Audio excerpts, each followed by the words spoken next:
तो चलती थी कांग्रेस। अपना देश आजाद हुआ 77 साल हो गया है ना। पहले कांग्रेसों का राज था, उसके बाद फिर 20 सालों से बीजेपी राज कर रही है। और यहाँ तक कि आदिवासियों का कुछ भी विकास नहीं हुआ। सब सारे लोग गांव-गांव से आए हुए हैं। आपके गांव में किस टॉपिक को लेकर, किस मुद्दे को लेकर, कौन से समस्याओं को लेकर कुछ समाधान किया इन लोगों ने? जब देश आजाद नहीं हुआ तब आदिवासी समाज पूरा स्वतंत्र था, और जब देश स्वतंत्र हुआ तब से पूरा आदिवासी समाज गुलाम हो गया है।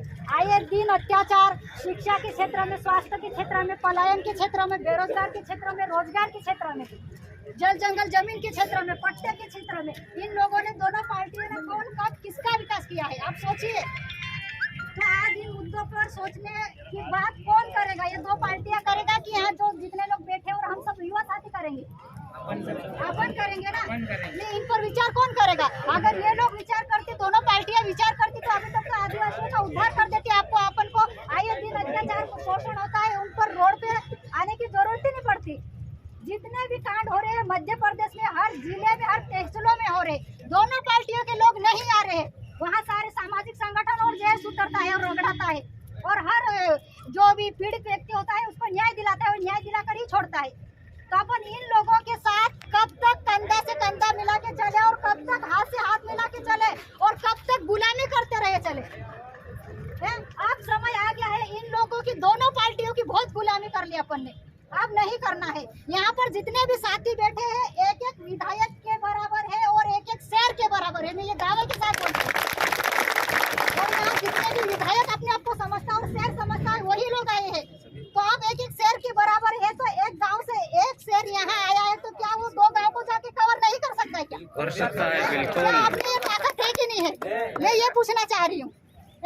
अब मैं मुक्ति संगठन से काफी पुरानी जुड़ी हुई है। जो गजानन दादा उनकी कहानी बताते थे, उस समय मुक्ति संगठन खतरनाक चलता था, हाई फाई कोई संगठन नहीं था। वो बोलते थे कि जब हम चुनाव लड़ते थे तो हमारे समाज के लोग हमको खड़ा करते थे, और जैसे गजानन दादा खड़े होते थे बोले तो पूरे समाज के घर, हर घर से एक एक व्यक्ति दादा को 20-20 रुपए देता था बोले। फिर दादा ने चुनाव जीता था बोले, और दादा नहीं जाते थे बोले, तो कोई भी एक गरीब व्यक्ति भी आकर दादा को कलर पकड़ के खींच के ले जाता था बोले कि तुझे हमने पैसे देके जितवाए हैं, चल तो हमारा काम कर। और ये उन्होंने काम किया भी है दादा ने। तो इसीलिए इन बंधुओं को अपन ने खड़ा किया है, तो अपन को पैसे के साथ, तन के साथ, मन के साथ, धन के साथ इनके साथ जुड़ना पड़ेगा, तभी ये जीतेंगे, अन्यथा कुछ नहीं होने वाला है। वही पार्टी जीतेगी। तो अपन को भैया के पास बिल्कुल ये गरीब है, मैं इनके घर जाती रहती हूँ, आती रहती हूँ, बिल्कुल गरीब है, किसान है। और बचपन में बता रहे थे कि हमने बहुत मजदूरी की, और हम लोगों ने भी बहुत मजदूरी की। और उनका परंपरा चलती आ रही है कि कांग्रेस का नेता, कांग्रेस का बेटा जो विधायक बनेगा अगली बार वो बनेगा, अगली बार वो बनेगा। मतलब पीढ़ियां चलती आ रही है कांग्रेस की तरफ से भी और किसी की तरफ से भी। यहाँ तक कि आदिवासी का कोई विकास नहीं, पढ़ा लिखा सक्षम बंदा भी चुनाव नहीं लड़ सकता है, ऐसी उनके मन में विचारधारा भरी हुई है। तो उनकी विचारधारा के भ्रम को अपन को तोड़ना है। आज जमीन लेवल पर बैठने वाला बेटा, गरीब से गरीब बेटा भी आकर चुनाव लड़ सकता है, विधानसभा में जा सकता है, आवाज उठा सकता है, लड़का सकता है।